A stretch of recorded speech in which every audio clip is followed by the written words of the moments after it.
Om Namo Venkatesaya. Welcome back to my channel. ఎవరైనా కొత్తగా నా వీడియోస్ చూస్తున్నట్టయితే నా ఛానల్ సబ్స్క్రైబ్ చేసుకోగలరు. ఈ వీడియో మీకు నచ్చితే లైక్ చేయండి. మీరు లైక్ చేయడం వల్ల ఈ వీడియో అనేది ఇంకా 10 మంది భక్తులకి అయితే షేర్ అవుతుందండి.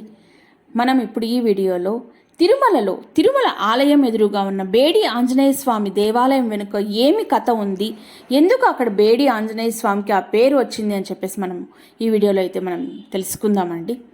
ప్రతి సంవత్సరం తిరుమల తిరుపతి దేవస్థానాన్ని సందర్శించే లక్షలాది మంది భక్తులు తిరుమలలోని పవిత్రమైన 7 కొండల శ్రేణిగుండా నడుచుకుంటూ ప్రధాన తిరుమల ఆలయానికి చేరుకోవాలనేసి మనం అనుకుంటాము. పాదయాత్ర అని పిలువబడి ఈ తిరుమల కొండలు అందమైన మరియు రంగురంగుల అరణ్యాల గుండా వెళ్లే చాలా ప్రయాణాలు, ప్రమాదకరమైన మలుపులు కూడా ఉన్నాయి. భక్తులందరూ శ్రీ వెంకటేశ్వర దర్శనానికి ముందు శేషాద్రి, నీలాద్రి, గరుడాద్రి, అంజనాద్రి, వృషభాద్రి, నారాయణాద్రి మరియు వెంకటాద్రి ఈ పవిత్రమైన 7 కొండల గుండా నడవడం శ్రేయస్కరం అని చెప్పేసి మనం నమ్ముతాము. ఈ నమ్మకంలో అయితే మనకు నిజమైతే ఎంతో దాగుంది. ఎందుకంటే ఆయన భక్తులు ఆయన దర్శనం కోసం చేసిన ఈ కఠోర ప్రయత్నం పవిత్ర భగవంతునికి ఎంతో సంతోషపరుస్తుంది. కేవలం కొన్ని మీటర్ల దూరంలో శ్రీవారి ఆలయ మహద్వారం ముందు బేడి హనుమంతుని ప్రసిద్ధ ఆలయం బేడి ఆంజనేయ ఆలయం అని కూడా మనం పిలుస్తాము. మరియు అఖండ జ్యోతి యొక్క అక్కడే మనమైతే టెంకాయలు కూడా కొట్టుకుంటాము. చివరగా అన్ని పవిత్రమైన 7 కొండల మీదుగా నడిచిన తర్వాత ఈ పాత బేడి హనుమాన్ ఆలయాన్ని మరియు అఖండాన్ని సందర్శించడం వలన యాత్రికుల పాదయాత్ర ప్రతిజ్ఞ ముగుస్తుంది అని చెప్పేసి మనకు ప్రతీతి. అయితే ఈ హనుమాన్ ఆలయం వెనుక ఒక ఆసక్తికరమైన కథ అయితే ఉంది. ఈ ఆలయ ప్రధాన దేవత అయిన హనుమంతుడిని ఇక్కడ బేడి హనుమాన్ అని చెప్పేసి ఎందుకు పిలుస్తాం మనము తెలుసుకుందాము. మన పురాణాల ప్రకారం ఒకరోజు అంజనాద్రి తిరుమల కొండలపై ఉన్న సమయంలో అంజనాదేవి కుమారుడు యువ హనుమంతుడు బాల హనుమంతుడు తిరుమల కొండలను విడిచిపెట్టి ఒంటను వెతకాలని కోరుకున్నాడు. తన ప్రియమైన కొడుకు అలా చేయకుండా నిరోధించడానికి ఆ తల్లి అంజనాదేవి తల్లి అతని 2 చేతులని బేడీలు కట్టేసి ఆమె తిరిగి వచ్చేంత వరకు అక్కడే ఉండమని ఆదేశించింది. బాల హనుమంతుడు తన ప్రియమైన తల్లికి పూర్ణ గౌరవంతో చాలా విధేయతతో అతని తల నిరుముతుడు.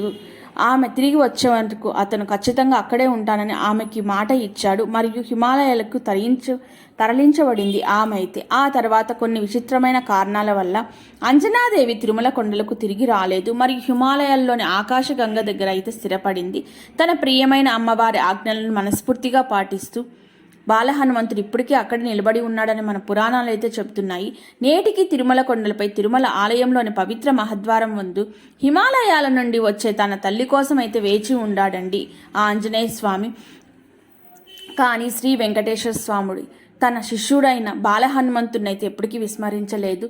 మనకైతే ద్వాపర యుగంలో కావచ్చు, అట్లనే త్రేతాయుగంలో కావచ్చు, మనము తెలిసిందే కదండి. శ్రీకృష్ణుడు కావచ్చు, రాముడు కావచ్చు, ఆయనతో అయితే అవినాభావ సంబంధం గురించి మనకు తెలిసిందే కదండి. ఈ కలియుగంలో కూడా ఆ వెంకటేశ్వర స్వామి శిష్యుడైన తన హనుమంతుడిని అయితే విస్మరించలేదు. తన ప్రియమైన శిష్యుడు తన ఆలయం ముందు ఒంటరిగా నిలబడడం చూసి శ్రీ వెంకటేశ్వర స్వామి తన ఆలయ పూజారులను ప్రతిరోజు బాల హనుమంతునికి సకాలంలో ఆహారం అందించమని మరియు అతని తల్లి తిరిగి వచ్చే వరకు అతని బాగా చూసుకోవాలని ఆదేశించాడు. ఈ కారణం చేతనే ప్రతిరోజు పవిత్రమైన శ్రీ వెంకటేశ్వర స్వామికి మరియు వరాహ స్వామికి ప్రతిసారి నైవేద్యం సమర్పించినప్పుడు అదే నైవేద్యాన్ని ఈ ఆలయానికి తీసుకొచ్చి హనుమంతునికి నైవేద్యంగా సమర్పిస్తారు. పాదయాత్ర ముగించిన తర్వాత ఈ ఆలయాన్ని సందర్శించి బాల హనుమంతునికి మా కృతజ్ఞతలు మరియు 7 కొండలను అధిరోహించే శక్తిని ఇచ్చినందుకు అతని ఆశీర్వాదం కోరడం కూడా మనకు చాలా శుభప్రదం. శ్రీవారి ఆలయంలోని మహద్వారం ముందు కూడా ఉంది అఖిలాండం అని పిలువబడే అఖిండ జ్యోతి నిత్యం వెలిగే నూనె దీపము. అనేక మంది యాత్రికులు 7 కొండలపైకి నడిచిన తర్వాత ఈ అఖిలాండాన్ని మనం సందర్శించుకొని అక్కడ కొబ్బరికాయలు మనం కొట్టుకొని కర్పూరం వెలిగించి మనము చేసుకుంటూ ఉంటామండి. ఇది చాలా మనకైతే చాలా మంచిదండి. అంటే బాల హనుమంతుడు అక్కడైతే బేడీలతో అయితే బంధింపబడాడు కాబట్టి అక్కడ బేడి ఆంజనేయ స్వామి అని చెప్పేసి పేరు వచ్చింది.